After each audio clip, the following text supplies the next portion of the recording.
इलाके के लोगों के सामने में करीब 2 साल पहले ये काम शुरू किया हमने, और इस बुनियाद पे शुरू किया कि मैं देश की बड़ी बड़ी कंपनियों में काम करा। मैंने देश की बड़ी बड़ी कंपनियों में काम किया और देश के बड़े बड़े ओहदेदार लोगों के साथ मेरा उठना बैठना रहा।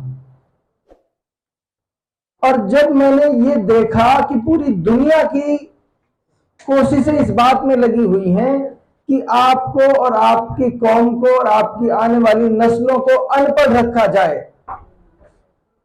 क्योंकि किसी कौम को, किसी समाज को अगर खत्म करना हो तो उसको डंडे मारने की जरूरत नहीं है, उसको आप अनपढ़ रख दो। अनपढ़ रख दोगे तो वो अपने आप धीरे धीरे धीरे धीरे मिटता चला जाएगा, खत्म हो जाएगा।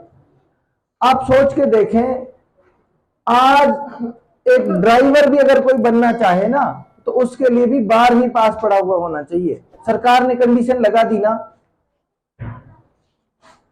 अब होगा क्या यहां से आगे आगे? आप सोच के देखें कि हमारे समाज में 20%, 100 में से 20 आदमी ऐसे हैं जो 10वीं पढ़े हैं, 80% आदमी ऐसे हैं जो 10वीं तक भी पढ़े नहीं है।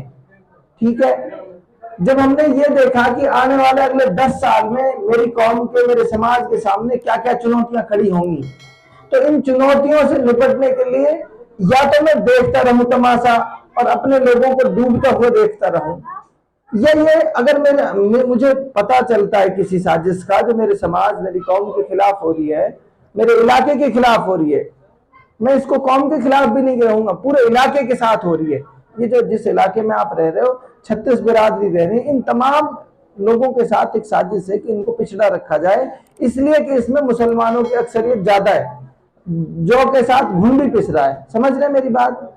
तो जब मैंने देखा तो मेरे जहन में ये बहुत मुझे अंदर से परेशान करती रही है बात कि यार, या तो मैं तमाशा देखता रहूं कि ये कौम, ये इलाका डूब जाए और मैं दिल्ली में बैठ के तमाशा देखता रहूं, या ये करूं कि जैसे मुझे मौके मिले, जैसे मैं यहां तक पढ़ के ही तो पहुंचा, नहीं तो मैं भी आप ही के समाज का बेटा हूं, आप ही के इलाके का व्यक्ति हूं। मैं पढ़ के अगर उस ओहदे तक पहुंच सकता हूं तो मेरे इलाके के और बच्चे भी पहुंच सकते हैं। और मैं आपको बता रहा हूं, घर घर जाके ये बता रहा हूं कि मैं अलग से कोई लड़का नहीं हूं, अलग से कोई बच्चा नहीं हूं। मैं तो 12वीं में फेल हो गया था। मैं तो इस कौम का, इस इलाके का सबसे कमजोर विद्यार्थी हूं, सबसे कमजोर स्टूडेंट हूं। अगर मैं कर सकता हूं तो इस कौम का, इस इलाके का बच्चा बच्चा ये काम कर सकता है जो मैं कर रहा हूं। ये जो मैंने किया है, जो पढ़ाई मैंने पढ़ी है, जो शिक्षा मैंने, जो डिग्री मैंने हासिल की है, मेरे इलाके का बच्चा बच्चा वो डिग्री हासिल कर सकता है। तो मैंने जब ये साजिशें देखी तो मुझे ये समझ में आया कि भाई मेरी जिम्मेदारी क्या बनती है इन हालातों में। तो मुझे लगता है कि मेरी जिम्मेदारी ये बनती थी कि मैं जो असबाब, जो वसाइल अल्लाह ने मुझे दिए हैं, उन तमाम असबाब और वसाइलों को लेकर अपने इलाके में जाऊं और अपनी कौम के नौजवानों को तैयार करूं आने वाले कल के लिए। तरक्की का जो रास्ता है वो शिक्षा से निकलेगा।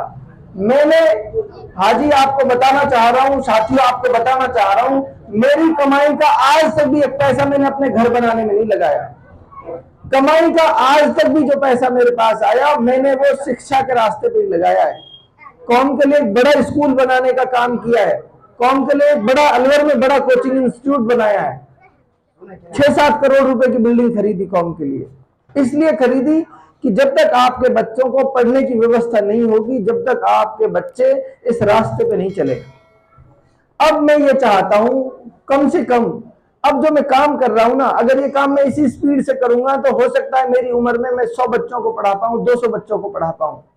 अगर आप मुझे ये जिम्मेदारी देते हो, क्योंकि ये जिस एक ओहदा है, अगर वहां बैठकर बहुत सारे रिसोर्सेज होंगे, अभी मेरे पास कुछ एक पैसे हैं चंद, इन पैसों से मैं जो कर सकता हूं, पेट बांध बांध के मैं कौम की खिदमत के लिए काम कर रहा हूं।